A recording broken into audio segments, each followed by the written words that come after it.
This is a fall Mexican-inspired dish. Chiles en nogales, smoked Colorado beef short rib, stuffed charred poblanos with a corn walnut sauce, pomegranate balsamic, short rib.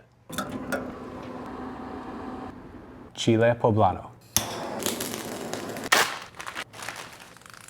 Let that steam for 5 minutes. So the reason for putting them into a bag is just to trap in that residual heat that we're getting from the charred skin. What it does is it helps to soften the skin and separate it from the blistered part, which is the tougher side of the skin. We take that off and then it's like a softer skin that we're left with. You can also do this in a bowl with plastic wrap or just cover it with a pan or something, but this is the easiest route.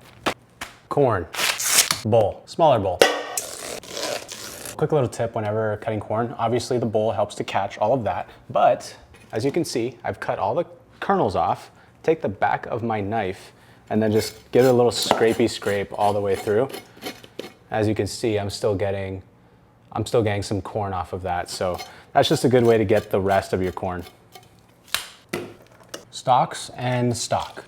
The reason for adding in the corn stalks is I'm gonna extract the natural starches from that stock, and it's gonna help to thicken the sauce. Not only does the corn kernel have enough corn starch in it, but we can also draw out starch and flavor from the stock, so good not to waste it. Walnuts, butter, kosher salt, limon, corn walnut sauce, corn walnut sauce. That's good. Colorado beef bone-in short rib. Queso fresco.